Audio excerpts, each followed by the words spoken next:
The cards hit the worn oak table with a snap that silenced the Lucky Dollar Saloon, and Yvonne Randall couldn't believe what he'd just heard come out of his opponent's mouth. "I'm all in," the grizzled miner had said, pushing forward a crumpled piece of paper alongside his remaining coins. "Got the name of the finest woman in Portland written right there. You win this hand, you win a dinner with her." It was spring of 1876, and the Oregon city was bursting with opportunity. Saloons packed with men seeking fortune in timber and trade. But this was the strangest wager Yvonne had seen in his 26 years. He spread his full house across the table, watching the miner's face crumple like that paper he'd bet. The man slid the note across without a word, and Yvonne unfolded it to see a name written in neat script: Marlowe Crawford. 3 days later, Yvonne stood outside the Portland Women's Literary Society, a 2-story building painted crisp white that looked entirely out of place next to the muddy streets and rough-hewn storefronts. He'd cleaned up as best he could, trading his usual dusty trail clothes for a pressed shirt and his better pair of trousers, though his boots still carried the marks of a man who spent more time on horseback than in parlors. The society's door opened before he could knock, and a woman with silver-streaked hair looked him up and down with obvious disapproval. "May I help you?" Her tone suggested she'd rather do anything but. "I'm here to see Miss Marlowe Crawford. Name's Yvonne Randall." "Miss Crawford is occupied with our afternoon reading circle. Perhaps you could return at a more appropriate time." "Madam, I'd be happy to wait, but I've got an appointment of sorts." The woman's eyebrows climbed toward her hairline. "An appointment?" "I manage Miss Crawford's calendar, and I can assure you there is no such arrangement." "Well, that's where things get complicated." Yvonne pulled the paper from his pocket. "Her uncle bet her name in a poker game and I won the hand. Says here I get a dinner with the lady." The color drained from the woman's face, then rushed back twice as red. "Her uncle did what?" She snatched the paper, examining the handwriting. "That meddling fool. Wait here." She disappeared inside, leaving Yvonne on the porch feeling like he'd made a terrible mistake. He could hear raised voices through the door, one of them notably younger and sharper than the rest. 5 minutes passed before the door swung open again, and Yvonne got his first look at Marlowe Crawford. She was 23, he'd learn later, with dark hair pinned up in a style that suggested both propriety and practicality. Her green eyes blazed with an anger that made her beautiful in a way that had nothing to do with her fine features or the elegant line of her jaw. She wore a simple blue dress that somehow made her look more formidable than any saloon girl's silk. "You must be the fool who thinks he won a wife in a card game," she said, her voice crisp as a September morning. "No, madam. According to this paper, I won a dinner. Nothing about a wife." Something shifted in her expression, surprise replacing some of the anger. "You can read?" "Yes, madam. Went to school back in Missouri before my folks headed west. Can cipher too if you're curious." "And you understand that winning a piece of paper with my name on it gives you no claim to my time, my company, or anything else about me?" Yvonne folded the paper and tucked it back in his pocket. "I understand that your uncle made a foolish bet without your permission, and you've got every right to be angry. But I won that hand fair and square, and the way I see it, a debt's a debt. Your quarrel's with him, not me." "My quarrel is with any man who thinks a woman can be wagered like a horse or a pocket watch." "Agreed, but I'm not the one who did the wagering." Marlowe crossed her arms. "So you expect me to honor a bet I never made? I expect you to take that up with your uncle." "Me, I'm just collecting what I'm owed. One dinner. That's all the paper says, that's all I'm asking for. And if I refuse, then I'll have to decide whether to let it go or take it up with your uncle myself." But seems to me you might want to get ahead of this before he decides to bet your name again at another table." That landed. Marlowe's jaw tightened, and she looked back through the doorway where several women had gathered to watch the exchange. "Fine. One dinner. But you'll behave like a gentleman, and you'll make it clear to anyone who asks that you want a meal, not a wife." "Yes, madam. When would suit you?" "Tonight. 6 o'clock at Morrison's restaurant on First Street. We'll have our dinner, we'll call the debt settled, and then you'll never darken my doorstep again." "That seems fair. And I'll be bringing Mrs. Henderson as a chaperone. The lady who answered the door, the very same." Yvonne tipped his hat. "I look forward to it, Miss Crawford." She didn't return the sentiment, just turned on her heel and disappeared back into the building. The door shut with a finality that would have discouraged most men, but Yvonne found himself smiling as he walked back toward the livery stable where he kept his horse. He'd expected a simpering socialite or perhaps a desperate spinster, given that her uncle was betting her name in saloons. Instead, he'd found a woman with a backbone of steel and a tongue sharp enough to cut through pretension. The dinner would be interesting, if nothing else. Morrison's restaurant occupied a corner building with windows that let in the early evening light. Yvonne arrived 15 minutes early, wanting to secure a good table and settle his nerves. He'd faced down claim jumpers and survived a winter trapped in the Cascade Mountains, but the prospect of dinner with Marlowe Crawford had his stomach doing flips.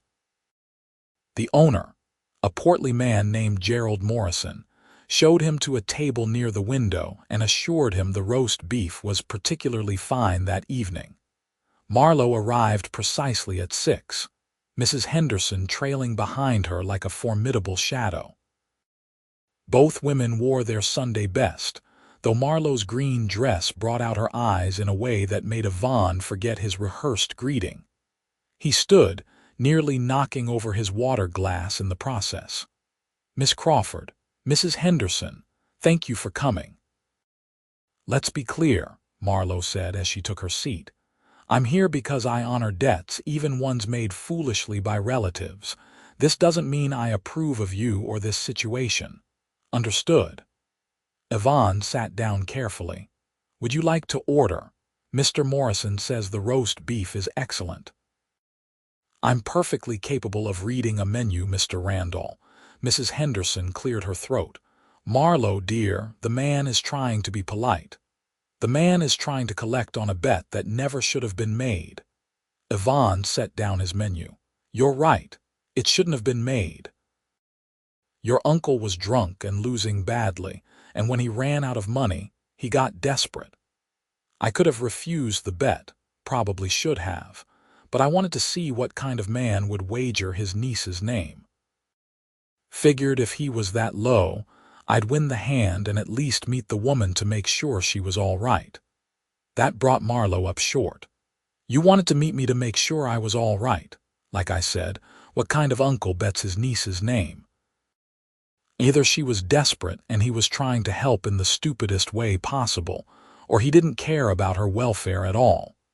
Either way seemed worth investigating. And now that you've investigated, now I see a woman who's doing just fine on her own and doesn't need any help from me or her uncle. So after we eat, we'll call things square and go our separate ways, just like you wanted." The waiter arrived before Marlowe could respond, and they ordered their meals in a silence that felt less hostile than before. When the food came, roast beef with potatoes and carrots for all of them, Yvonne found himself genuinely curious about the woman across from him. "The Literary Society," he said. "What do you do there?" "We read, Mr. Randall, hence the name." "What are you reading now?" Marlowe cut a piece of beef with more force than necessary. "Jane Eyre. Do you know it?" "Can't say I do. What's it about?" "A woman who refuses to compromise her principles for any man, no matter how much she might care for him." "Sounds like someone I know." Mrs. Henderson made a sound that might have been a laugh disguised as a cough. Marlowe shot her a look before returning her attention to Yvonne. "You said you went to school in Missouri. What brought you to Oregon?" "My parents had a farm outside Kansas City. They died of cholera when I was 16. I sold the land and headed west, figured I'd find work in the timber industry. Spent a few years logging, saved my money, and bought a small ranch about 10 miles outside Portland. Raise horses mostly, some cattle. And you spend your evenings gambling in saloons?" "Not usually. I was in town selling a string of horses and stopped in for one drink. Saw your uncle at the table and thought I'd sit in for a few hands. I'm not a gambler by trade, if that's what you're worried about." "I'm not worried about anything concerning you, Mr. Randall." But she said it with less conviction than before, and Yvonne noticed she'd stopped cutting her food into tiny pieces and had actually started eating. Mrs. Henderson had grown quiet, her eyes moving between them like she was watching a play at the theater. "Tell me about your horses," Marlowe said after a moment. "What do you want to know? What kind do you raise?" "Quarter horses mostly, good for ranch work and cattle drives. But I've got a few thoroughbreds I'm experimenting with, seeing if I can breed something that has speed and stamina both. It's probably foolish, but I enjoy the challenge." "Why is it foolish to try something new? Most folks around here want proven stock, not experiments. They think I'm wasting my time." "Most folks thought the literary society was a waste of time too. We've been open for 2 years now and have 43 members. You started it." For the first time that evening, Marlowe smiled. It transformed her face, made her look younger and more open. "Mrs. Henderson and I started it together. We wanted a place where women could discuss literature and ideas without men telling us what to think. Seems reasonable to me. Does it? Most men in this city think women should stick to sewing circles and church socials. Most men are idiots, Mrs. Henderson definitely laughed at that, and even Marlowe's smile widened. The conversation shifted after that, becoming less of a confrontation and more of an actual exchange. Marlowe told him about growing up in Boston, how her parents had died in a fire when she was 12, how her uncle had brought her west when he struck out for the timber country. She'd been educated at a girls' academy before the fire, and she'd brought that education with her to Portland, determined not to let it go to waste. Yvonne talked about learning to break horses, about the year he spent working as a ranch hand in California before coming north to Oregon. He told her about building his ranch house with his own hands, about the mare who'd become the foundation of his breeding program, about his dream of creating a line of horses that would be sought after across the West. By the time dessert arrived, apple pie with cream, the tension had evaporated entirely. Mrs. Henderson excused herself to visit the powder room, and Marlowe leaned forward slightly. "You're not what I expected, Mr. Randall. What did you expect?" "A crude opportunist looking to claim some kind of prize. Instead, I find a rancher who reads and has ambitions beyond his next drink." "You're not what I expected either." "What did you expect?" "Honestly, I didn't know what to expect, but I'm glad I met you, even under strange circumstances." Marlowe looked down at her pie. "My uncle has a gambling problem. He's been working in the timber camps, sending me money for room and board, but more and more of it gets lost at card tables. I've been supporting myself by teaching reading to children in the evenings, but I've been worried about what happens when he gets into real trouble." "Is he in real trouble now?" "I don't know. I haven't seen him in 3 weeks." Yvonne's protective instincts kicked in before he could stop them. "Do you want me to look for him? I know some of the foremen at the camps. I could ask around." "Why would you do that?" "Because you're worried about him, and I'm already involved whether we like it or not. Mr. Randall, this dinner was meant to settle the debt and end our association." "The debt's settled. This would be me offering help as a friend if you'll accept it. Marlowe studied him for a long moment. I'll think about it. Mrs. Henderson returned, and they finished their dessert in comfortable conversation. When the bill came, Yvonne paid without fanfare, and they stepped out into the cool Portland evening. The streets were quieter now, though music still drifted from the saloons down by the waterfront. "Thank you for dinner, Mr. Randall," Marlowe said. "You've been a gentleman, and I apologize for my initial hostility.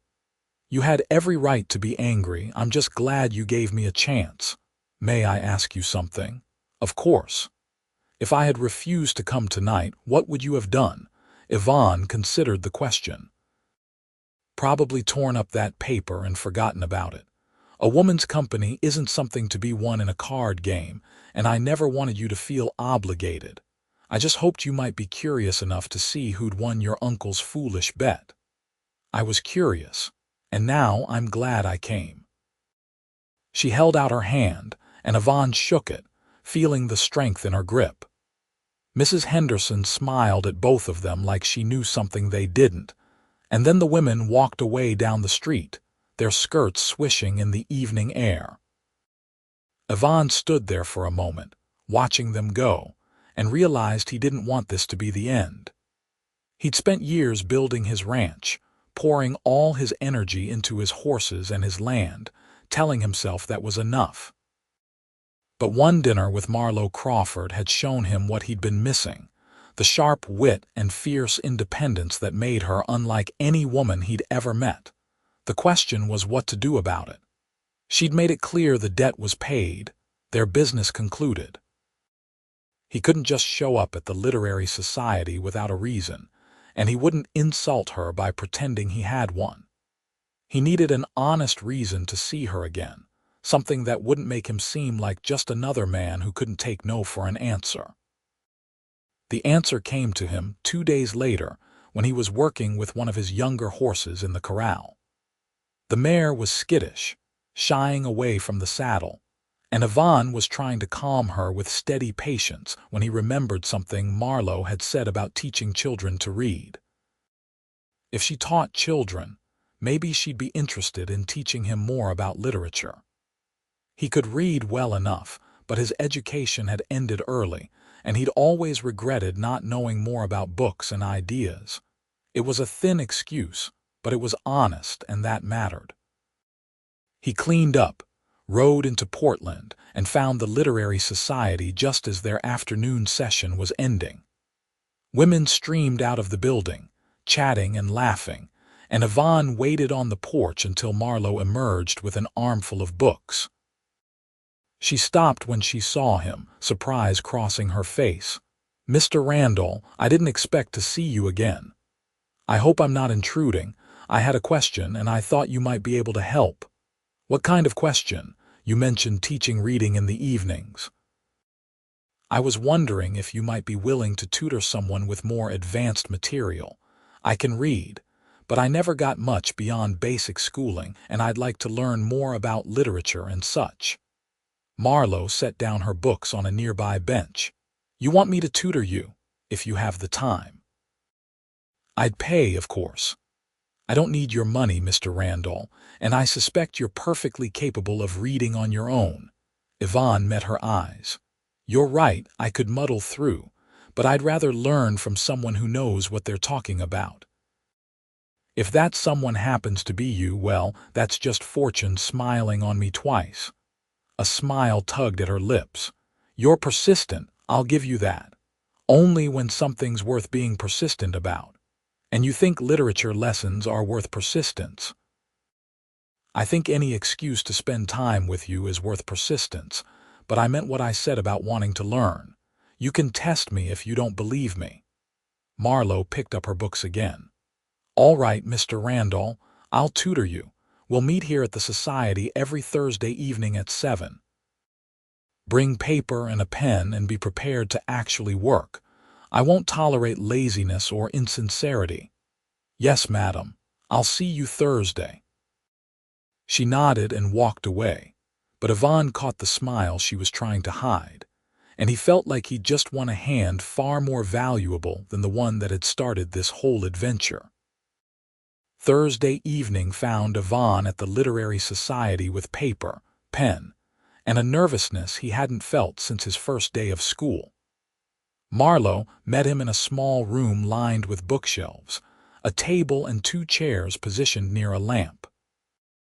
She'd selected several books and laid them out like a general planning a campaign. "We'll start with poetry," she said. "It will help you understand rhythm and language in a concentrated form. Do you know any poets?" "Can't say I do." "Then we'll begin with Wordsworth. Listen to this." She opened a book and read aloud, her voice transforming the words into something alive and immediate. When she finished, she looked up. "What did you think?"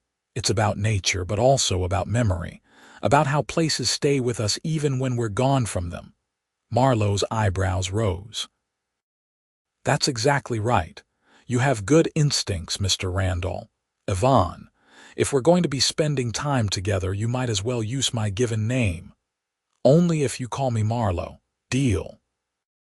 They worked through several poems that evening, Marlowe reading passages and asking Yvonne what he thought, pushing him to explain his reactions and ideas.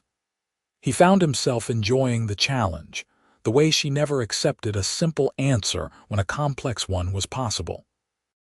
She was demanding but fair, and her enthusiasm for the material was infectious. As they were packing up at the end of the evening, Marlowe said, "You did well tonight, better than I expected." "Did you really think I was just making up an excuse to see you?" The thought had crossed my mind. "Well, you were half right. I did want to see you again, but I also genuinely want to learn. The two things aren't mutually exclusive." "No, I suppose they're not." She hesitated. "I found my uncle, by the way, or rather, he found me. Showed up at my boarding house yesterday looking for money." "Is he all right?" "Physically, yes. Financially, he's in serious debt to some men who aren't known for their patience. He wanted me to help him, but I told him I wouldn't give him money for gambling. We argued and he left angry." Yvonne could see the worry in her eyes despite her matter-of-fact tone. "How much does he owe?" $300. "He might as well owe $3,000 for all the chance he has of paying it back." $300 was serious money, enough to get a man hurt or killed if he owed it to the wrong people. Yvonne had that much saved, money he'd been planning to use to buy a new stallion for his breeding program, but the look on Marlowe's face made him reconsider his priorities. "I could loan him the money," Yvonne said carefully. "Absolutely not. This is his problem and I won't have him dragging you into it. He already dragged me into it when he bet your name. Might as well finish what he started." "Yvonne, no. I barely know you, and I won't let you throw away your savings on my uncle's debts." "What if it's not a loan to him? What if it's a loan to you and you decide what to do with it?" Marlowe shook her head firmly. "I won't take your money, but I appreciate the offer more than you know." They parted ways with plans to meet again the following Thursday, and Yvonne rode back to his ranch thinking about Marlowe's uncle and the men he owed. Portland had its share of rough characters, especially down by the docks where the logging companies had their offices. If the uncle had gotten himself in debt to enforcers or loan sharks, things could get ugly fast. He spent the next week working his horses and trying not to worry about a woman he'd known for less than 2 weeks. It was foolish to care this much this quickly, but Yvonne had always trusted his instincts, and his instincts said Marlowe Crawford was someone worth caring about. The following Thursday he arrived early and found Marlowe in the reading room looking troubled. Before he could ask what was wrong, she handed him a letter. "This was delivered to the society this morning. Someone knows I'm associated with you and thought I should see it." The letter was written in crude script, threatening violence if a debt wasn't paid within the week. It mentioned Marlowe's uncle by name and made clear that anyone associated with him might face consequences. Yvonne felt anger rising in his chest. Who delivered this? A boy from the docks. He said a man gave him a nickel to bring it here. Did he describe the man? Big, scar on his face, missing 2 fingers on his left hand. Yvonne knew exactly who that was. Jake Morrison, no relation to the restaurant owner, was a leg breaker for a man named Samuel Vance who ran illegal gambling operations throughout Portland. Vance was careful to stay just inside the law most of the time, but everyone knew what happened to people who didn't pay their debts to him. "I know who sent this," Yvonne said, "and I'm going to take care of it." "Yvonne, no. This is exactly what I was afraid of. You can't get involved." "I'm already involved, and so are you. That letter made sure of it. Then I'll go to the sheriff." "And tell him what?" "That your uncle owes money to a man who'll claim it's a legitimate debt. The sheriff won't do anything unless laws are broken, and by then it'll be too late." Marlowe stood up, her hands clenched at her sides. "I won't let you risk yourself for my uncle's stupidity. You don't have a choice. They've brought you into this, which means they've brought me into it. I won't stand by while someone threatens you. This is madness. We barely know each other." "I know enough. I know you're kind and smart and brave, and I know I care about what happens to you. That's all I need to know." They stared at each other across the small room, and Yvonne could see Marlowe wrestling with pride and practicality. Finally, she sat down, her shoulders sagging slightly. "What are you going to do?" "I'm going to pay the debt and make it clear that your uncle and you are under my protection. Then I'm going to have a conversation with your uncle about his gambling habits." "Yvonne, $300 is a fortune. It's money I've saved for a purpose." "This seems like a better purpose than a new stallion. I'll pay you back, every cent. It might take years, but I'll do it. We'll figure that out later. Right now I need to know where to find your uncle." Marlowe gave him the name of a boarding house near the timber docks, and Yvonne left immediately, his anger building with each step. He found the uncle, a thin man named Marlowe Crawford, in a room that smelled of cheap whiskey and desperation. The man's face showed recent bruising, and his hands shook as he opened the door. "Who are you?" "Yvonne Randall. I won a poker game against you about 2 weeks ago." Recognition dawned in Marcus's bloodshot eyes. "You're the one who won dinner with Marlowe. She said you were decent enough." "Decent enough to pay your debt and keep your niece from getting hurt because of your foolishness." Marcus slumped against the doorframe. "I never meant for her to get dragged into this. I just thought I could win enough to pay Vance back, but the cards weren't running my way." "The cards are never going to run your way, Marcus. You're a terrible gambler, and you need to stop before you get yourself or Marlowe killed." I know you're right. But when I'm at that table, it all seems possible. It seems like the next hand will be the one that changes everything." Yvonne felt his anger soften slightly. He'd known men like Marcus before, good men who'd gotten trapped by their weaknesses and couldn't find their way out. "I'm going to pay your debt, all of it, but you're going to do something for me in return. Anything, I swear. You're going to stay away from card tables, dice games, and any other form of gambling. And you're going to get honest work and start paying me back $5 a month. It'll take 5 years, but you'll do it, and you'll prove to your niece that you're more than your worst impulses." Marcus's eyes filled with tears. "Why would you do this for me?" "I'm not doing it for you. I'm doing it for Marlowe. She loves you despite everything, and she deserves better than watching you destroy yourself. She does.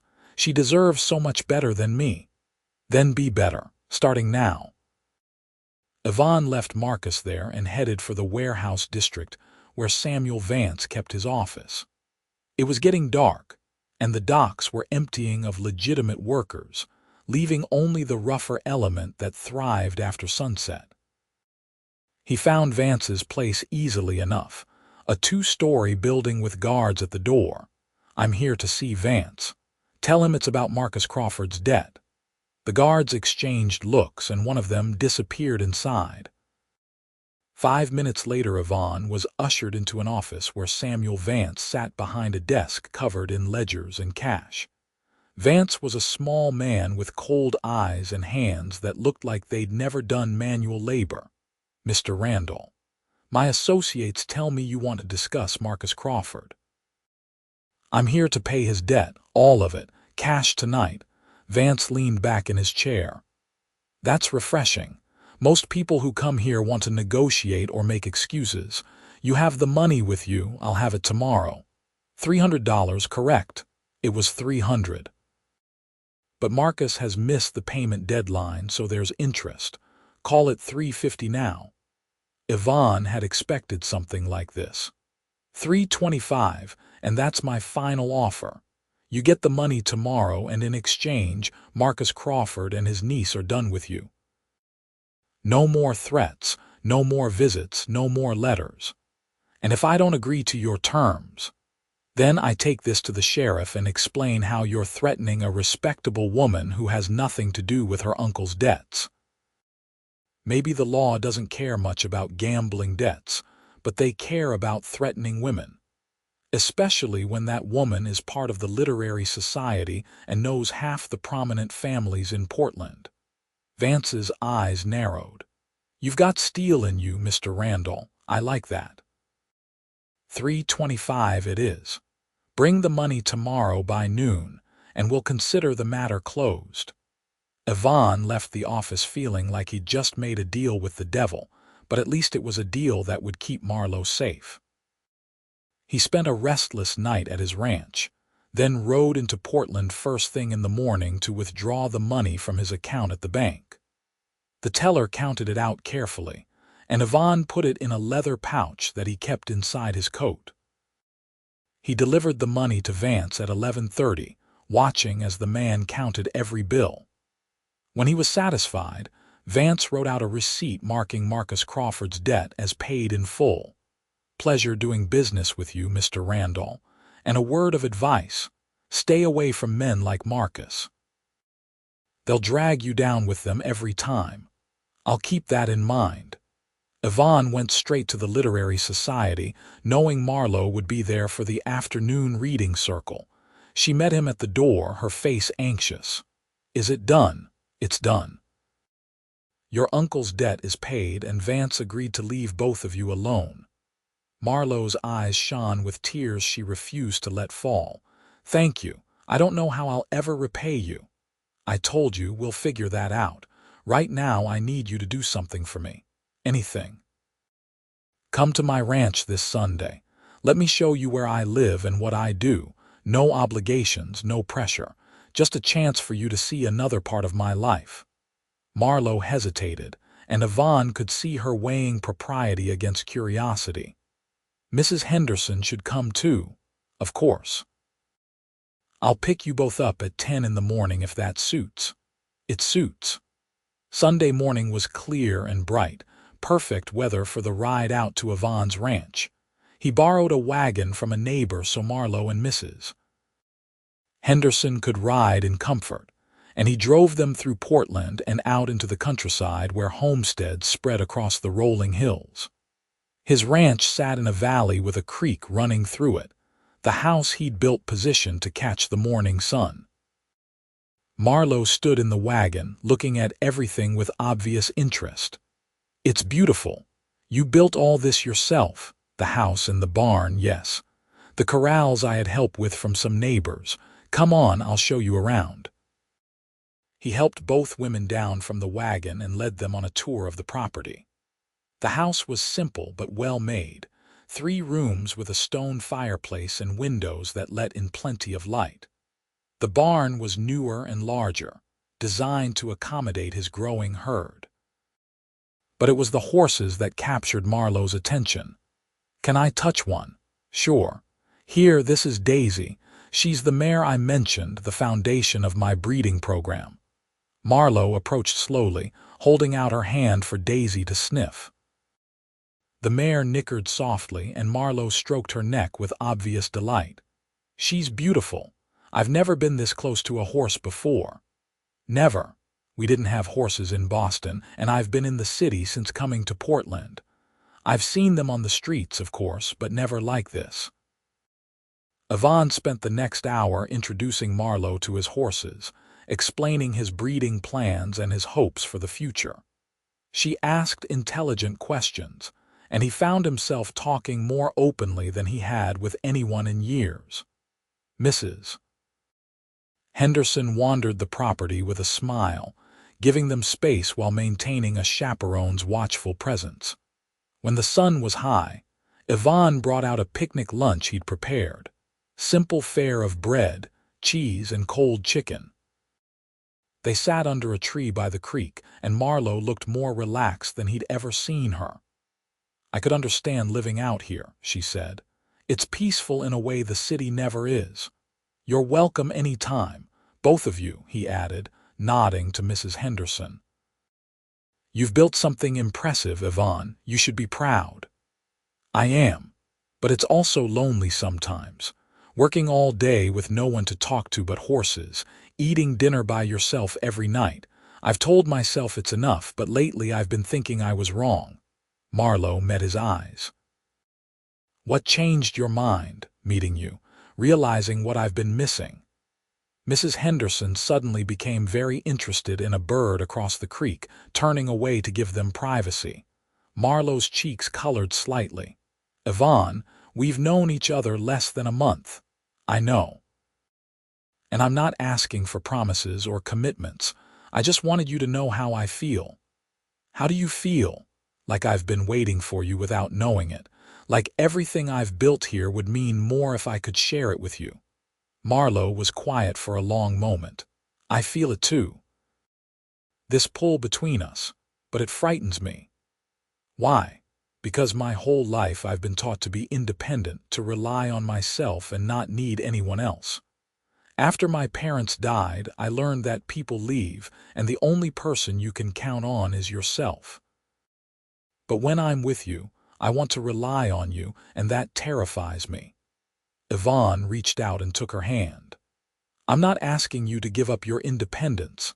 I'm asking you to share your life with someone who admires your strength and wants to support it, not diminish it. And if I'm not ready for that, then I'll wait. However long it takes." They sat there holding hands while the creek burbled past and the horses grazed in the nearby pasture.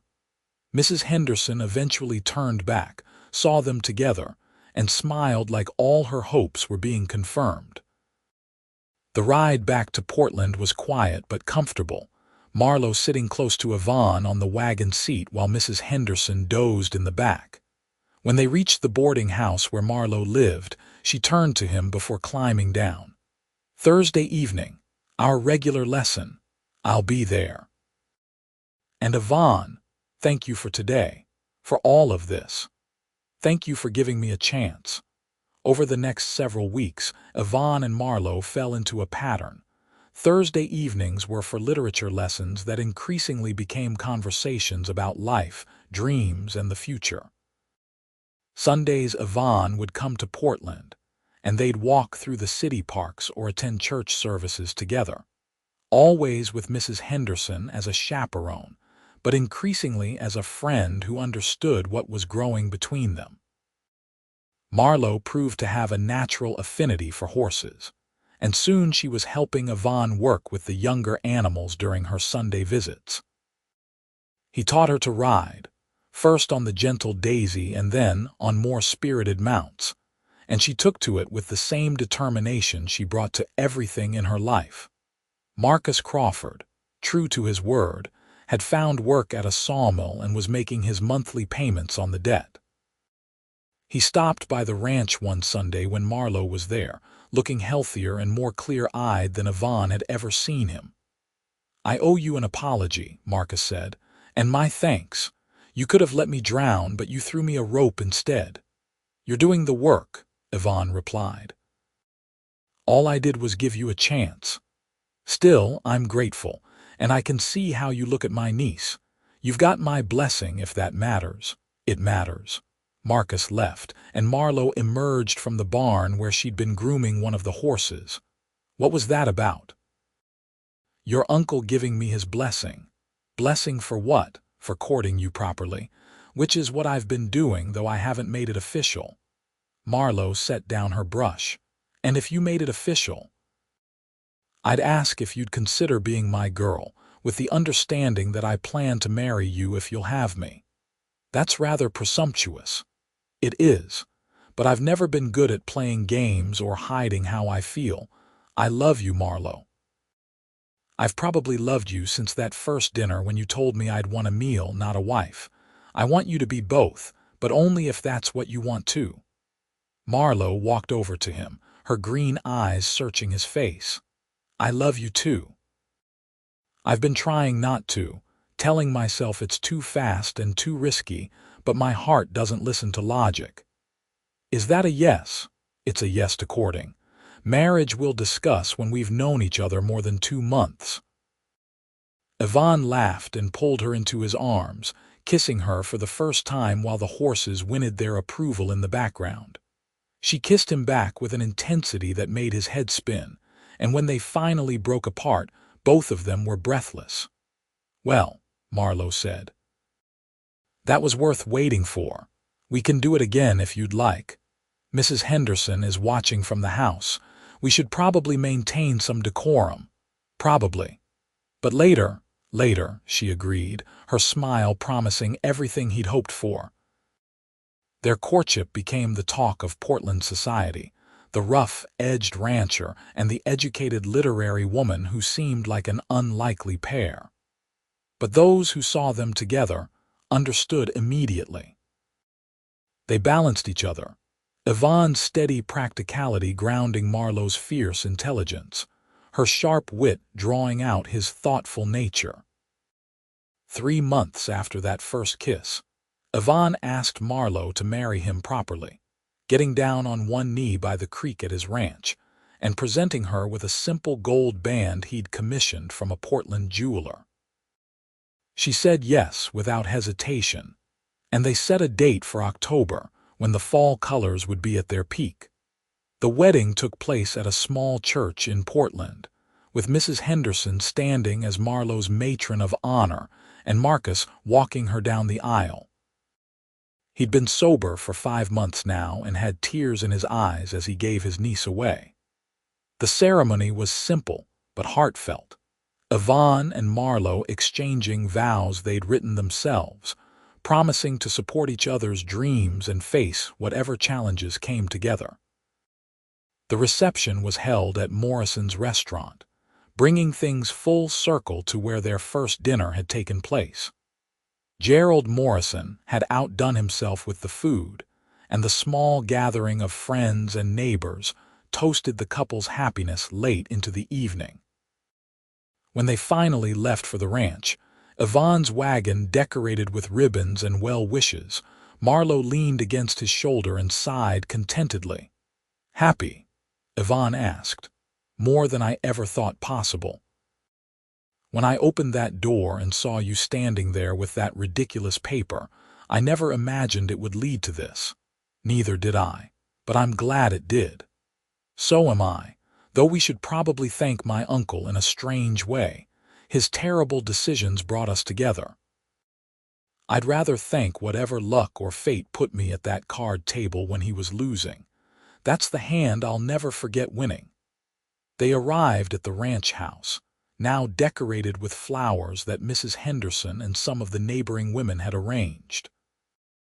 Yvonne carried Marlowe over the threshold, both of them laughing at the tradition, and they began their married life surrounded by the land Yvonne had built and the future they would create together. The first year of marriage brought adjustments and discoveries. Marlowe continued running the literary society, though she now made the journey from the ranch twice a week instead of living in Portland. Yvonne built her a small office attached to the house where she could work on her teaching materials and correspondence. She brought order to his household, introducing proper record-keeping for the ranch and helping him develop a business plan for his breeding program. In return, Yvonne supported her literary work, even hosting a reading evening at the ranch for the society members.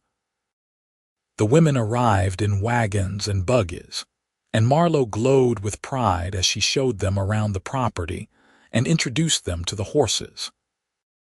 Several of the ladies had been skeptical of Marlowe's choice to marry a rancher, but by the end of the evening, they were all won over by Yvonne's quiet intelligence and obvious devotion to his wife. Spring brought the birth of several foals, including one from Daisy that showed all the promise Yvonne had hoped for. He and Marlowe spent hours in the barn, watching the young horses and planning their futures.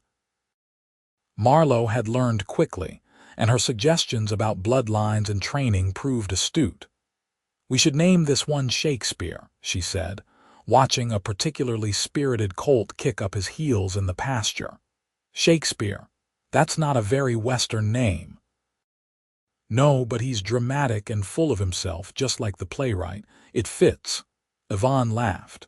"All right, Shakespeare it is, though the cowboys who buy him might have something to say about that. Then they can call him Shakes. It sounds tough enough." They were standing by the corral fence, Marlowe's hand in Yvonne's, when she said quietly, "I think I'm pregnant." Yvonne turned to her, hope and wonder flooding through him. "You think?" "I'm almost certain. I wanted to be sure before I told you, but I can't keep it to myself anymore." He pulled her into his arms, holding her tight. "When?" "Late fall, I think. November or December. A baby, our baby." "Are you happy?" "Happy doesn't begin to cover it. I'm terrified and thrilled and grateful all at once." Marlowe pulled back to look at him. "I'm scared too. My mother died when I was young, and I don't have many memories of her being pregnant with my younger sister. I don't know if I'll be a good mother." "You'll be an excellent mother. You're patient and smart and kind. Our child will be lucky to have you, and you'll be a wonderful father." They stood there planning and dreaming until the sun began to set, painting the sky in shades of orange and pink. The pregnancy progressed smoothly, though Marlowe's morning sickness in the early months left her exhausted. Yvonne took over more of the household duties, insisting she rest as much as possible. She chafed at the restrictions but accepted them with relatively good grace. Mrs. Henderson visited frequently, bringing advice and support from her own experiences raising children. Marcus had remained sober and had been promoted at the sawmill, and he stopped by monthly to make his payments and check on his niece. The family Yvonne and Marlowe were building extended beyond just the two of them, encompassing friends and relatives who cared about their well-being. In November, as the first snow began to fall in the mountains, Marlowe went into labor. Yvonne had arranged for a midwife to stay at the ranch for the final weeks of pregnancy, and the capable woman took charge immediately. The labor was long and difficult, lasting through the night and into the next day. Yvonne paced the living room, feeling helpless and anxious, until finally the midwife emerged with a small bundle. "You have a son, Mr. Randall, a healthy boy with a strong set of lungs." Yvonne took the baby carefully, looking down at the tiny red face and feeling his heart expand in ways he hadn't known were possible. The child was perfect, all 10 fingers and toes present, with a shock of dark hair and eyes that would probably turn green like his mother's. "Can I see Marlowe?" "She's exhausted but doing well. Go on in." Marlowe lay in their bed, pale but smiling. When she saw Yvonne with the baby, her whole face lit up. "Let me see him." Yvonne placed their son in her arms, and they both stared at the miracle they'd created. "What should we name him?" Marlowe asked.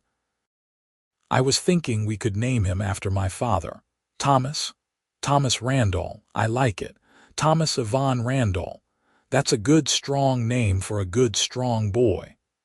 Thomas grew quickly, a cheerful baby who seemed to inherit his mother's intelligence and his father's steady temperament. Marlowe managed motherhood and her literary society work with characteristic determination, though she scaled back her teaching to focus on the baby and the ranch.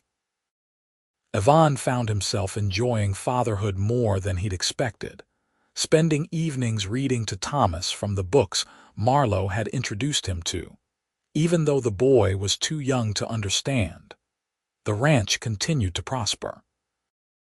The colt they'd named Shakespeare proved to be everything Yvonne had hoped for, fast and strong with excellent endurance. Word spread about the quality of Randall horses, and buyers began coming from throughout Oregon and even from California and Washington territories. Marlowe's business acumen helped Yvonne price his stock appropriately and negotiate favorable terms, and within 2 years of their marriage, the ranch was financially secure.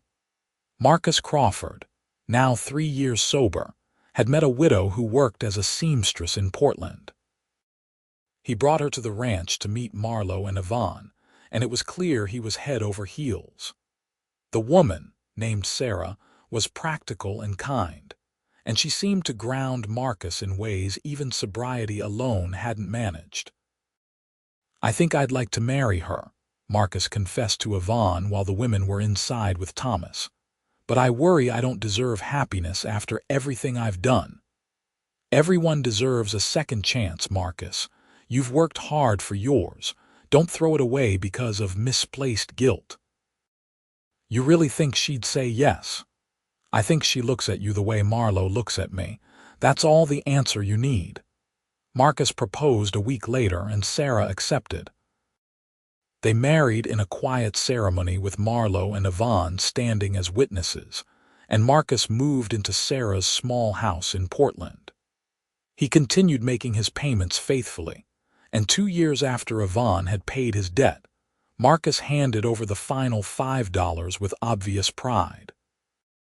"We're square now," he said, "though I'll never be able to repay what you really did for me. You already have.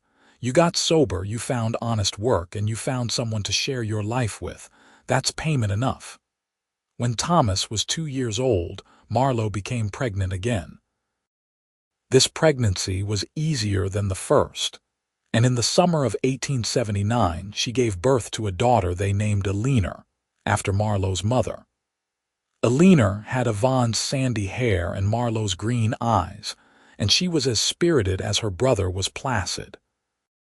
The ranch house, which had seemed so spacious when Yvonne built it, now rang with the sounds of children playing and learning. Marlowe taught both children to read early, and Thomas showed a particular aptitude for it, often found in corners with books far above his age level. Eleanor preferred the outdoors, following her father around the ranch and demanding to help with the horses from the time she could walk. The literary society continued to thrive, now with nearly 70 members. Marlowe had stepped back from day-to-day management, passing those duties to a younger woman, but she still hosted monthly meetings at the ranch. Yvonne had built a large room onto the house specifically for these gatherings, and the women of Portland society no longer looked askance at meeting at a ranch.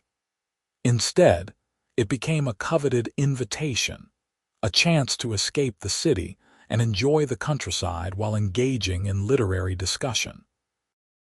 Yvonne's horses had become renowned throughout the West. Shakespeare's offspring commanded premium prices, and Yvonne was able to be selective about where his horses went, choosing buyers who would treat them well rather than simply whoever offered the most money. He'd achieved his dream of creating a sought-after bloodline, and he'd done it while building a family and a life that exceeded anything he'd imagined sitting at that card table years ago. On their 5th wedding anniversary, Yvonne and Marlowe stood on the porch of their ranch house, watching Thomas and Eleanor play in the yard. The sun was setting, casting long shadows across the property, and everything was peaceful. "You ever think about that first night?" Marlowe asked. "When I was so angry about my uncle's bet, all the time, I think about how close I came to just tearing up that paper and walking away." "I'm glad you didn't." "Me too. Though I have to admit, I had no idea winning your name would lead to all this." Marlowe leaned against him. "You didn't win a wife that night. You won a dinner. I know. You made that very clear. But you earned the rest. Every day, with every choice you made, you earned my trust and my love and my partnership. That's worth more than any card game could ever give you.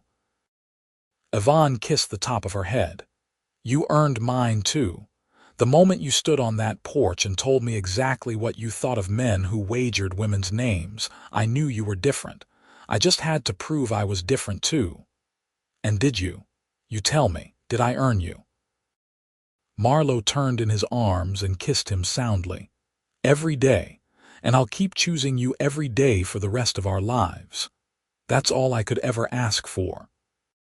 They stood there as the sun finished setting, their children's laughter floating on the evening air, surrounded by the land they'd built together and the family they'd created. It had started with a foolish bet and a piece of paper with a name on it, but it had become something neither of them could have predicted. A true partnership built on respect, trust, and a love that grew stronger with every passing day. The years continued to unfold with the rhythm of ranch life. Thomas grew into a thoughtful boy who loved books as much as his mother and horses as much as his father. By the time he was 8, he was helping Yvonne with the breeding records and had developed an eye for bloodlines that impressed even experienced horsemen. Eleanor, at 6, was fearless and energetic, able to ride better than children twice her age and with a natural gift for training young horses. Marlowe had published several essays on education and women's literacy in regional newspapers, gaining a reputation beyond Portland. She received letters from women across the West asking for advice on starting their own literary societies, and she answered each one thoughtfully, encouraging the spread of education and intellectual community.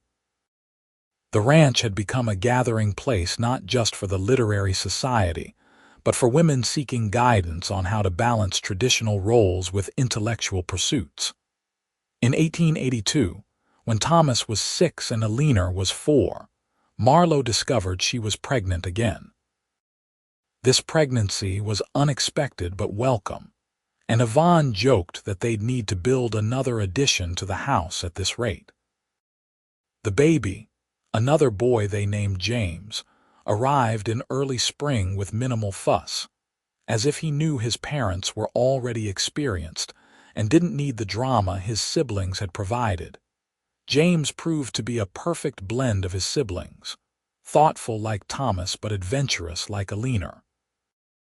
The 3 children grew up surrounded by horses, books, and the vast Oregon landscape, receiving an education that combined their mother's academic rigor with their father's practical knowledge.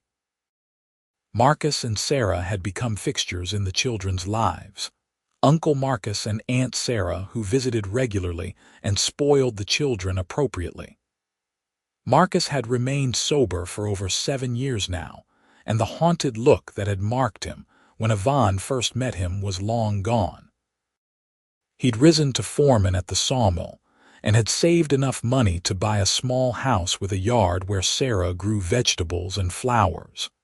Mrs. Henderson, now in her 60s, had retired from active involvement in the literary society, but remained a beloved friend to Yvonne and Marlowe. She visited the ranch frequently, bringing treats for the children and wisdom for the parents. When Thomas learned to read, she gave him her personal copy of Wordsworth, the same book Marlowe had used to teach Yvonne all those years ago. The ranch itself had expanded significantly. Yvonne had bought adjacent property from a neighbor who was retiring, doubling his acreage and allowing him to increase his herds. He'd hired 2 ranch hands to help with the daily work, young men from Portland who were eager to learn the horse business. Marlowe had suggested they offer apprenticeships to young people interested in ranching, and soon the Randall Ranch became known as a place where you could learn quality horsemanship alongside practical business skills. In 1885, 10 years after that fateful poker game, Yvonne and Marlowe hosted a celebration at the ranch. They'd invited everyone who'd been part of their journey: Marcus and Sarah, Mrs. Henderson, members of the Literary Society, neighboring ranchers, and the ranch hands who'd become like family. The gathering filled the house and spilled out into the yard, where tables groaned under the weight of food and children ran wild between the corrals. As evening fell, Yvonne stood and called for everyone's attention. 10 years ago, I sat down at a poker table and won the strangest hand of my life. I walked away with a piece of paper that had a name on it: Marlowe Crawford. That paper didn't give me anything except an excuse to meet an extraordinary woman. Everything that came after I had to earn. Marlowe, sitting beside him with 2-year-old James on her lap, smiled up at him. Yvonne continued, I earned her trust by proving I was different from what she expected. I earned her friendship by showing up every week for literature lessons and actually doing the work. I earned her love by being patient and honest and by building a life I wanted to share with her. And every day since, I've worked to keep earning what she gave me when she said yes to being my wife. He raised his glass. To Marlowe, who taught me that the best things in life aren't won in card games. They're earned through dedication, respect, and love. Everyone raised their glasses and Marlowe stood, handing James to Mrs. Henderson. And to Yvonne, who won a dinner but understood he hadn't won a wife, who saw me as a person, not a prize, who built this ranch with his own hands and then made room in it for me, for our children, and for everyone here who we consider family. You earned every bit of what we have together, but so did I. This partnership is something we created together, and I'm grateful for it every single day. They kissed to the applause and cheers of their guests, and the party continued late into the night. Thomas fell asleep on a pile of blankets in the corner, Alina dozed in Marcus's arms, and James stayed awake despite Mrs. Henderson's efforts, fascinated by all the activity around him.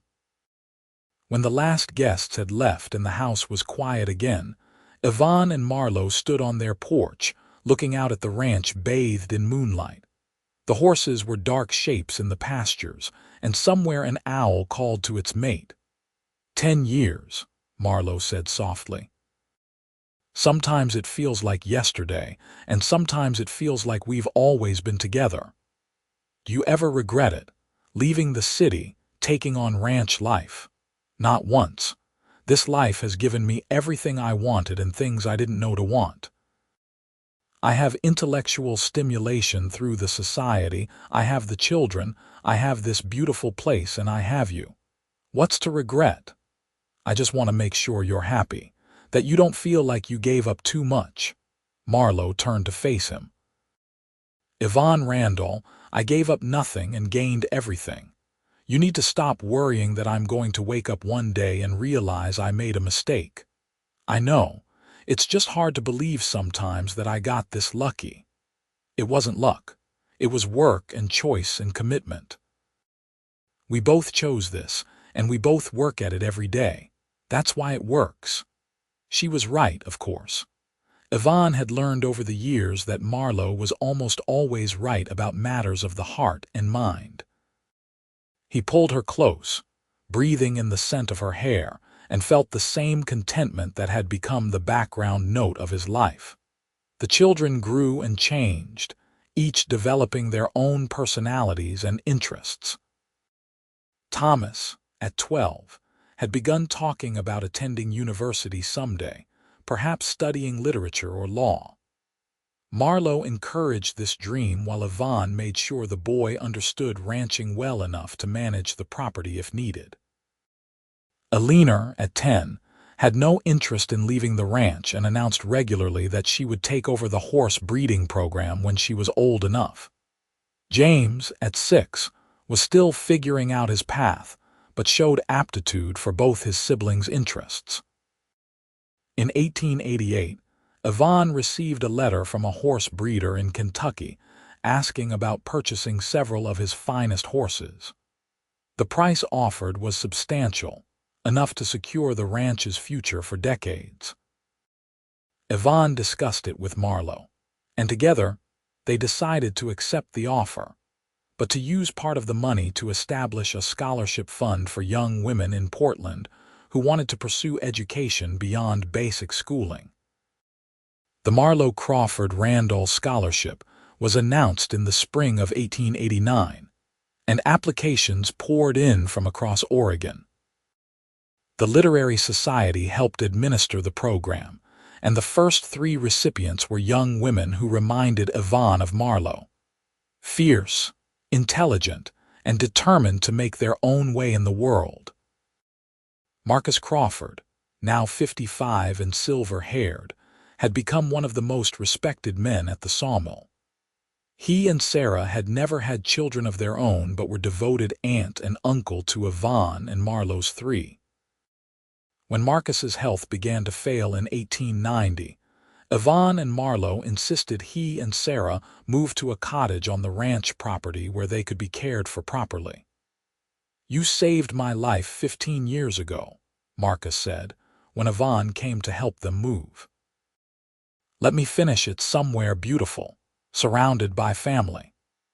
Marcus lived for 2 more years in the cottage, spending his days watching his great-niece and great-nephews grow, telling them stories of the early days in Oregon when the timber industry was just beginning. When he passed peacefully in his sleep in the summer of 1892, Sarah remained in the cottage, becoming another grandmother figure to the children and a close companion to Mrs. Henderson. Thomas left for university in 1891, heading to California to study literature and history. His departure left a hole in the ranch household, but he wrote long letters every week describing his studies and the fascinating people he was meeting. Eleanor, now 13, threw herself into the horse program with renewed vigor, as if trying to fill the space her brother had left. James, at 9, began showing an interest in the business side of ranching, asking Yvonne to teach him about contracts and sales. Marlowe, now in her early 40s, had published a collection of essays about education in the West that was being read and discussed throughout the country. She'd become a voice for women's intellectual development and practical education, arguing that women needed both classical learning and practical skills to thrive. The Literary Society had grown to over 100 members and had spawned similar organizations in other Oregon towns. In 1895, 20 years after that poker game, Yvonne woke early and found Marlowe already dressed and standing on the porch watching the sunrise. He wrapped a blanket around her shoulders and stood beside her. "What are you thinking about?" "Everything."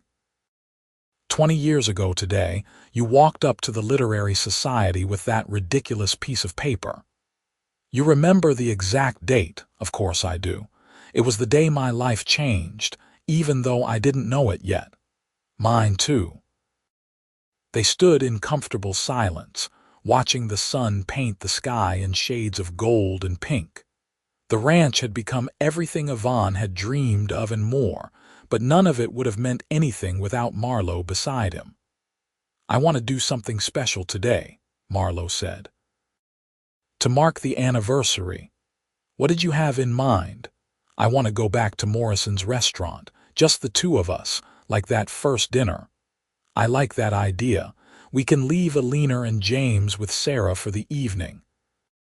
That night, they dressed in their finest clothes and rode into Portland together, leaving the wagon at the livery and walking through the city streets hand in hand. Morrison's restaurant looked exactly as it had 20 years before, though Gerald Morrison was grayer and a bit stouter.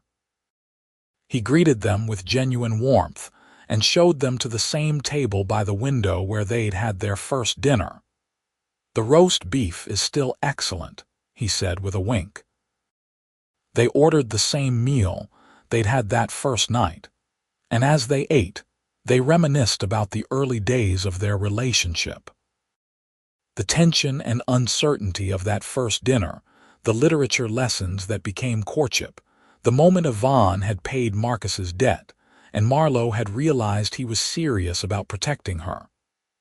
"I was so determined to dislike you," Marlowe admitted. "You represented everything I thought was wrong about how women were treated, but you surprised me at every turn. You surprised me, too. I expected someone who needed rescuing. Instead, I found someone who could rescue herself but was gracious enough to let me help anyway. We rescued each other, I think. You gave me a place to belong that was bigger than the city and the society. I gave you someone to share your dreams with." After dinner, they walked through Portland streets, now lit by electric lights that had been installed just a few years before. The city had grown and changed, but the heart of it remained the same. A rough frontier town that was slowly becoming civilized while maintaining its pioneer spirit. They returned to the ranch late that night to find Alina and James already asleep and Sarah reading by the fire.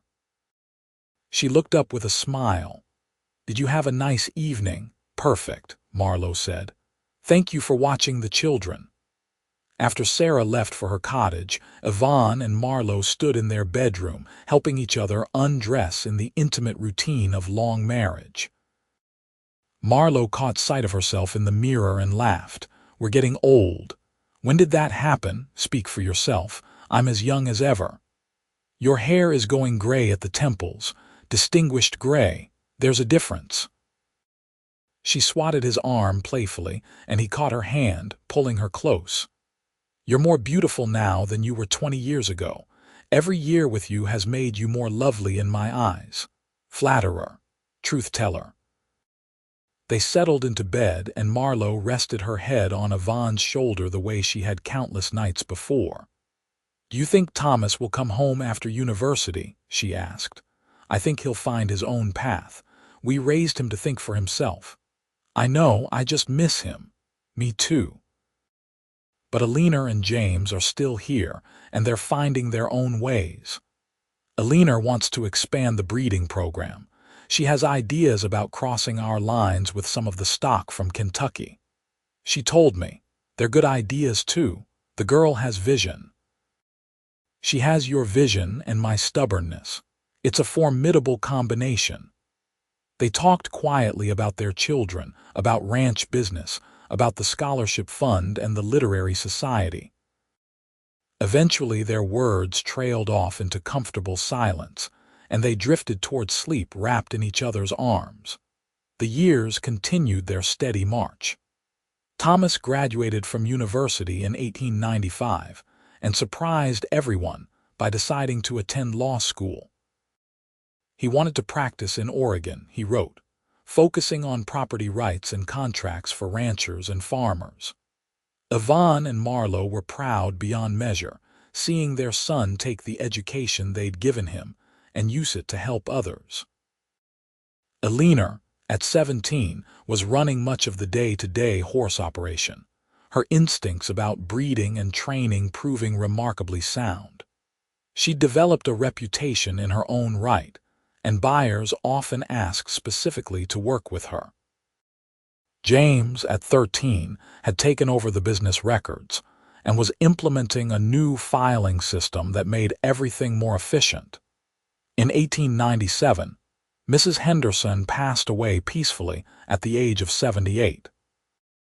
Her funeral was attended by over 200 people, a testament to the impact she'd had on Portland's community. She left her extensive library to the Literary Society and a small sum to each of Yvonne and Marlowe's children, with notes encouraging them to pursue knowledge and kindness in equal measure. The loss hit Marlowe hard. Mrs. Henderson had been her rock during those early days in Portland, the one person who'd believed in her dreams for the Literary Society when others scoffed. Yvonne held his wife through her grief, understanding that some wounds couldn't be healed, only carried with grace and time. Sarah moved into the main house after Mrs. Henderson's death, unable to bear the loneliness of the cottage. She became an integral part of the household, helping with the cooking and cleaning while also serving as a grandmother figure to Alina and James. Her presence helped ease Marlowe's grief, giving her someone to share memories with and plan for the future. In 1899, as the century drew to a close, Thomas returned home with his law degree and surprising news. He was engaged to a young woman he'd met at university, a California girl named Rebecca, who shared his love of literature and justice. The wedding was planned for the following spring, and Marlowe threw herself into preparations with enthusiasm that made Yvonne smile. Eleanor, now 20, had caught the eye of a neighboring rancher's son, a young man named Daniel Wright, who shared her passion for horses. He began visiting the ranch regularly, ostensibly to discuss breeding programs but really to spend time with Eleanor. Yvonne watched their courtship with amusement and approval, remembering his own slow-building relationship with Marlowe. James, at 16, announced he wanted to attend business college in Portland to learn modern accounting and business management. He planned to return to the ranch and help expand their operations, perhaps even opening a second location. Yvonne and Marlowe supported this dream, proud that each of their children had found their own path while still maintaining connections to the ranch and family. Thomas's wedding in the spring of 1900 was a joyous affair, bringing family and friends together at the ranch for a celebration that lasted 3 days.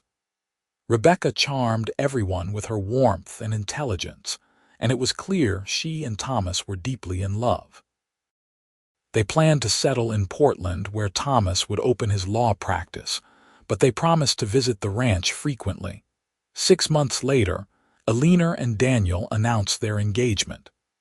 Their wedding was planned for the fall, and Eleanor made it clear she had no intention of leaving the ranch. Daniel would move to the Randall property and help manage the expanding horse program.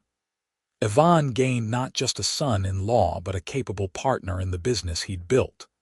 As 1900 drew to a close, Yvonne and Marlowe found themselves in a new phase of life. Their children were grown and finding their own paths. The ranch was more successful than ever, and they had the luxury of time together without the constant demands of young children. They began taking trips together, traveling to San Francisco and Seattle, even venturing back to Missouri, where Yvonne showed Marlowe the farm where he'd grown up. On New Year's Eve 1900, as the new century dawned, Yvonne and Marlowe stood on their porch watching fireworks light up the Portland sky in the distance. They were both 50 now, their hair touched with gray and their faces lined with years of laughter and work. "A new century," Marlowe said. "Can you believe it? Hard to fathom. Sometimes I still feel like that 26-year-old cowboy who won a poker game. And I still feel like the angry 23-year-old who told you off on the porch of the literary society. We've come a long way from those people. We have. But I think they'd be proud of who we became." Yvonne pulled her close. "I know I'm proud. Of you, of our children, of everything we've built together. It all started with a foolish bet and a piece of paper, and you telling me very clearly that I'd won a dinner, not a wife." Marlowe laughed. "I meant every word of that.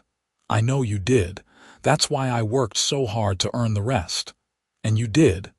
Every day, with every choice, you earned it." They kissed as the fireworks continued to explode overhead, celebrating not just a new century, but a love that had weathered 25 years and grown stronger with each passing day. The new century brought changes to Oregon and to the ranch. Automobiles began appearing on Portland streets, though Yvonne remained loyal to his horses. Electricity reached the ranch in 1902, and Marlowe delighted in having electric lights for reading in the evenings. The telephone came the following year, connecting them to Portland and making business dealings easier. Thomas and Rebecca welcomed their first child in 1901, a daughter named Catherine, making Yvonne and Marlowe grandparents for the first time. Eleanor and Daniel followed with a son, Marcus, in 1903, named after Marlowe's uncle who had inadvertently brought Yvonne and Marlowe together. James completed business college and returned to the ranch in 1904, implementing modern business practices that increased their efficiency and profits. The scholarship fund had helped over 50 young women pursue education by 1905, and several of them returned to Portland to become teachers, nurses, and business owners. The Literary Society, now managed by a new generation of women, continued to thrive with over 150 members. Marlowe had stepped back from active leadership, but remained a revered figure, often invited to speak at meetings and special events. In 1906, 31 years after that poker game, Yvonne woke one morning to find Marlowe already up and gone from their bed. He found her in her office, writing a letter by the early morning light. "Couldn't sleep?" he asked. "I woke up thinking about my uncle. It's been 14 years since he died, but I was remembering that day you paid his debt." "What about it?" "I was so angry and frightened. I couldn't believe you'd involve yourself in our mess. But you did it anyway, not because you had to, but because you chose to. That was the moment I started falling in love with you, even though I didn't realize it then." Yvonne sat down beside her. "I chose to help because I couldn't stand the thought of you being hurt by his mistakes. Everything after that was me trying to prove I was worthy of the chance you'd given me. You proved it 1,000 times over. So did you. You could have married someone from your Boston society circles, someone educated and refined. Instead, you took a chance on a cowboy who was better with horses than words. You were always better with words than you thought. And you had something those society men never did: genuine kindness and integrity." They sat together in comfortable silence, watching the sun rise over the ranch they'd built together. The property had expanded over the years, and now encompassed over 500 acres, with multiple barns, corrals, and pastures. The original house Yvonne had built had been added to several times and now sprawled comfortably across a hilltop, surrounded by gardens Marlowe had cultivated and trees they'd planted together. "I've been thinking about writing a book," Marlowe said suddenly. "About what?" "About women's education in the West. The challenges and opportunities, the women who have made a difference. Mrs. Henderson's story, the Literary Society, the Scholarship Fund. I want to document it before the memories fade." "I think that's an excellent idea. You've always been a wonderful writer." "Will you help me? I want to include stories from the ranch too, from the women who have visited and learned here." "Of course. Whatever you need." Marlowe spent the next 2 years working on her book, interviewing women across Oregon and corresponding with educators throughout the West. Yvonne supported her work, taking on more of the ranch management so she could focus on writing. The book, published in 1908 under the title Western Women: Education and Independence on the Frontier, received critical acclaim and was adopted by several colleges as a textbook. The book's success brought Marlowe speaking invitations from across the country. She and Yvonne traveled together, Marlowe giving lectures while Yvonne explored the cities and countryside. They visited New York, Chicago, Boston, and Philadelphia, returning to Portland with stories and experiences that enriched their already full lives. Their children continued to thrive. Thomas had become one of Portland's most respected attorneys, known for his fair dealing and commitment to justice. He and Rebecca had 3 children now: Catherine, David, and Elizabeth. Eleanor and Daniel had expanded the horse program beyond even Yvonne's ambitious dreams, developing bloodlines that were sought after internationally. They had 4 children: Marcus, Sarah, Eleanor Jr., and Yvonne Jr. James had married a young woman from Portland named Margaret, and they'd opened a ranch supply business in the city that served as a complement to the ranch operation. They had twin boys, James Jr. and Jonathan. By 1910, 35 years after that poker game, Yvonne and Marlowe were surrounded by children and grandchildren. The ranch was a model of success, and the literary society had spread to towns throughout Oregon and into Washington and California. They'd built something far greater than either of them could have imagined that first night at Morrison's restaurant. On their 35th wedding anniversary, their children threw them a celebration at the ranch. Over 100 people attended, including grandchildren who ran wild through the property, old friends from the literary society, ranchers who'd bought horses from Yvonne over the years, and young women who'd received scholarships from the fund Marlowe had established. As the party wound down and the guests began to depart, Yvonne and Marlowe found themselves alone on the porch, the same porch where they'd stood countless times over the decades. The ranch spread before them in the golden evening light, everything they'd built together visible in a single view. "Do you remember what you said that first day?" Yvonne asked. "When I showed up with that paper, I said you want a dinner, not a wife. And you were absolutely right. I had to earn everything that came after. We both did. Marriage isn't something you win or are given. It's something you build together, day by day, choice by choice. And we built a good one. We built a great one, not perfect, but real and strong and full of love." Yvonne took her hand, feeling the calluses from years of ranch work alongside the ink stains from years of writing. "If I could go back to that saloon and choose whether to sit down at that card table, knowing everything that would happen after, I'd do it without hesitation. Even the hard parts, Marcus's debt, the struggles, the worries, especially the hard parts, they made us who we are. They tested us and proved we were strong enough to weather anything together." Marlowe leaned against him. "I love you, Yvonne Randall, more today than I did yesterday, more yesterday than the day before. Every day with you has been a gift. I love you too. You're the best hand I ever won, even though I had to earn you after the cards were played." They stood there as the sun set, surrounded by the evidence of their shared life. The house they'd filled with children, the land they'd cultivated together, the legacy they'd created through the scholarship fund and the literary society. It had all started with a foolish bet, a piece of paper, and a woman who'd insisted she wasn't a prize to be won. She'd been right, of course. She'd never been a prize. She'd been a partner, an equal, a woman who'd chosen to build a life alongside him because he'd proven himself worthy of that choice. And every day since, they'd both worked to remain worthy of each other. The years continued, bringing both joy and sorrow. Sarah passed away in 1912 at the age of 76, having spent her final years surrounded by the family she'd found through Marcus. Eleanor and Daniel took over full management of the horse operation in 1915, allowing Yvonne to step back and enjoy a slower pace of life. James's ranch supply business had expanded to 3 locations, and he was talking about his sons taking it over eventually.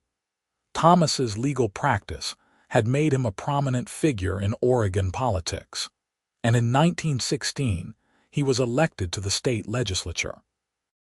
He continued to champion causes related to property rights and fairness in business dealings, carrying forward the values Yvonne and Marlowe had instilled in him. The grandchildren grew, some gravitating toward ranch life and others toward the city, each finding their own path with the support and encouragement of their family. Yvonne and Marlowe delighted in being grandparents, able to spoil and enjoy the children without the daily responsibilities of parenting. In 1920, 45 years after that poker game, Marlowe published her second book, a memoir about building a life in the West. The book included the story of how she and Yvonne had met, the foolish poker game and her initial anger, and how he'd earned her love through patience, integrity, and genuine respect. The book became a bestseller, and Marlowe received letters from women across the country thanking her for showing that a woman could maintain her independence while building a partnership with a good man. Yvonne, now 70, had slowed down considerably but still rode out to check on the horses most mornings. His body ached in ways it never had when he was young, but his mind remained sharp, and his love for Marlowe had only deepened with time. He'd spent nearly half a century with her now, and he couldn't imagine life any other way. Marlowe, 68, had also felt the passage of time, but she remained active in the literary society and continued to mentor young women seeking education and independence. Her hair had gone completely white, which she wore in a soft bun, and her green eyes still flashed with intelligence and spirit. On a spring morning in 1925, 50 years after Yvonne had won that poker game, the family gathered at the ranch for a golden anniversary celebration. All 3 children were there with their families, along with grandchildren who now numbered 12 and great-grandchildren who were just beginning to arrive. The ranch was filled with laughter, music, and the sounds of multiple generations coming together. Yvonne stood to give a speech, his voice still strong despite his 75 years. 50 years ago, I was a young cowboy with more ambition than sense, sitting at a card table in a Portland saloon. I won a hand of poker and walked away with a piece of paper that had a name written on it, Marlowe Crawford. That piece of paper promised me a dinner, nothing more. But it introduced me to the woman who became my wife, my partner, my best friend, and the love of my life. He looked at Marlowe, who sat surrounded by their children and grandchildren, her eyes shining with tears. I didn't win you that night, my love. I won the chance to meet you, and then I spent every day after earning the right to stand beside you. You made me work for it, and I'm grateful for that, because it meant every moment we had together was chosen, not given. Marlowe stood and joined him, taking his hand. And you earned it, Yvonne Randall. Every single day you proved you were different from what I expected, better than what I thought possible. We built this life together, brick by brick, choice by choice, and I wouldn't change a single moment of it. Their children, grandchildren, and great-grandchildren raised their glasses in a toast, celebrating not just 50 years of marriage but 50 years of partnership, love, and commitment. The celebration lasted well into the evening, with music and dancing and storytelling that wove together the history of the Randall family. As night fell, Yvonne and Marlowe slipped away from the party and walked to the creek that ran through their property. They'd walked this path thousands of times over the decades, and their feet knew every stone and root. They sat on a bench Yvonne had built years ago, listening to the water flow and the sounds of their family's laughter drifting from the house. 50 years, Marlowe said softly. Sometimes it feels like a lifetime, and sometimes it feels like no time at all. I know what you mean. I can still remember that first dinner like it was yesterday, the way you looked at me with such suspicion and anger. You can't blame me. My uncle had bet my name in a card game. No, I can't blame you at all, but I'm glad you gave me a chance despite that anger. I'm glad you were worth that chance. They sat in comfortable silence, holding hands as they'd done countless times before. The stars came out above them, bright in the clear Oregon sky, and an owl called from somewhere in the trees. You have any regrets? Marlowe asked. Yvonne considered the question. I regret that we can't live forever, that our time is limited, but about our life together, not a single regret. Everything we did, every choice we made led us here. How could I regret that? I feel the same way. Even the hard times, the struggles and worries, they all shaped us and made us stronger. What do you think happens next? After we're gone, the ranch will continue. Alina and Daniel are doing an excellent job, and their children are learning the business. Thomas is making a difference through his legal work, and James has built something solid with the supply business. Our grandchildren and great-grandchildren will carry forward what we started. And the Literary Society, your scholarship fund, both are established enough to continue without me. I've made sure of that. The Society has strong leadership, and the scholarship fund is endowed well enough to help young women for generations to come. Then, we've done what we set out to do. We've built something that will last beyond us. They sat there until the party sounds faded and the house grew quiet. When they finally returned, they found most of the family had settled in for the night, claiming bedrooms and spare spaces throughout the house. Yvonne and Marlowe made their way to their own room, helping each other undress with the practiced ease of 50 years together. As they settled into bed, Marlowe rested her head on Yvonne's shoulder. "Thank you for this life, for every moment of it. Thank you for choosing me, for giving me the chance to earn you. You did more than earn me. You showed me what partnership could be, what love could look like when two people truly respect each other. We showed each other. This was never just about me earning you. You earned me too every day with your strength and intelligence and fierce spirit." They drifted toward sleep, their breathing synchronizing as it had for 50 years. The ranch was quiet around them, filled with their children and grandchildren and the evidence of a life well lived. Yvonne passed away peacefully in his sleep in the winter of 1926, at the age of 76.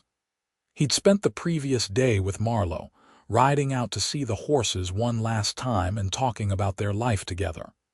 He told her he loved her, as he did every day, and she'd said it back. When she woke to find him gone, she grieved deeply, but also felt grateful that he'd left in peace, surrounded by everything he'd built and loved. The funeral was attended by hundreds of people, filling the church in Portland and spilling out into the streets. Thomas gave the eulogy, talking about his father's integrity, kindness, and the way he'd built a life of purpose and meaning. Alina spoke about his love of horses and the legacy he'd left in the bloodlines they continued to develop. James talked about his business acumen and the way he'd always treated people fairly, but it was Marlowe who had the final word. Standing before the assembled crowd, she said simply, "Yvonne Randall won my name in a poker game 50 years ago. But he earned my love, my respect, and my partnership through 50 years of proving himself every single day. He was the best man I ever knew, and I was blessed to spend my life beside him." Marlowe lived for 5 more years, continuing to work with the Literary Society and watch her grandchildren and great-grandchildren grow. She published one final book, a collection of love letters she and Yvonne had written to each other over the years, titled Earning Love, 50 Years of Letters. The book became her most successful, showing the world how real love developed and deepened over decades of shared life. She passed away in the spring of 1931 at the age of 79, surrounded by her children and grandchildren. Her final words were reportedly, "Tell Yvonne I'm coming. He'd better have everything ready for me." The Randall Ranch continued under Alina and Daniel's management, then passed to their children and grandchildren. The bloodlines Yvonne had developed became legendary in the horse world, and the ranch remained a destination for anyone seeking quality stock. The original house was preserved as part of the family heritage, with the bedroom where Yvonne and Marlowe had slept for 50 years kept exactly as they'd left it. The Literary Society continued to thrive, eventually expanding to dozens of chapters throughout the West. The scholarship fund helped thousands of young women over the decades, many of whom went on to become teachers, doctors, lawyers, and business owners. A bronze plaque at the Portland Literary Society building read, "Founded by Marlowe Crawford Randall, who believed that education and independence were every woman's birthright." The story of how Yvonne and Marlowe met, the foolish poker game and the piece of paper with a name on it, became family legend. Their great-great-grandchildren still told the story of how their ancestor won a dinner but earned a wife, how a woman stood on a porch and insisted she wasn't a prize, and how a man proved himself worthy through patience, respect, and genuine love. It was a love story that began with a card game in a rough frontier town, but it became something far greater, a testament to what two people could build together when they chose each other every single day, when they worked to earn and keep each other's love, and when they respected each other as true equals and partners. Yvonne Randall had won a piece of paper with a name on it, but what he'd earned through 50 years of dedication was a love that lasted beyond lifetimes, a family that carried forward his values, and a legacy that proved the best things in life were never won in card games. They were earned through the daily choice to love, respect, and support the person you'd chosen to walk through life beside. And that, their descendants would say for generations to come, was worth far more than any hand of poker could ever deliver.